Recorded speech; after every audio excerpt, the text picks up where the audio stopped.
Heklina, do you remember your first experience getting up on stage? Heklina, ladies and gentlemen. Wow. Hello. Oh, there's time for me now after all this? Okay, well, thank you so much.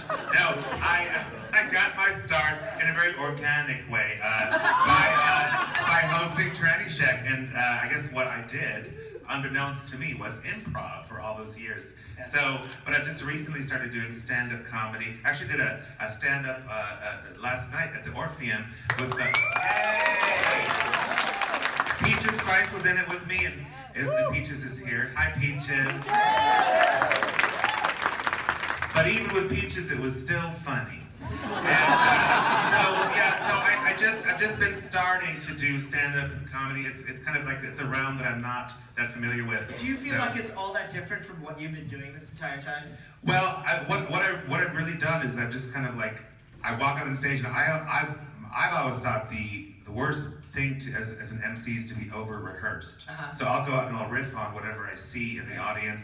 I'll point at somebody, I'll riff on them or whatever. I've never been scripted, so now to have a scripted comedy routine in my head, sometimes it's kind of, you have to act like it's natural, you know what I mean? Yeah. And make those jokes land and try and tell disgusting jokes. Last night I think the audience was really PC. I was really shocked because the audience is going to be so PC in San Francisco. Yes. Well, you know, because we were making fun of the sacred cows, and that is the RuPaul Drag Race girls. You couldn't make fun of them. You can't make fun of them. Well, you People can. like, oh, boo, boo. It's like, come on, get over it. It's a comedy show. Actually, what you were doing with Peaches is actually harder than stand-up because a double act is like 4 times as hard as doing. So you do A double act, it's a double penetration joke. No, it was a very hard because I had to kind of save the act, you know, like with I'm curious to know what landed with a thud. What did you get hissed and booed for last Well, anytime we read any of the girls, who did we read last night? The Rue girls. People were like, oh, Kimchi, we read Kimchi.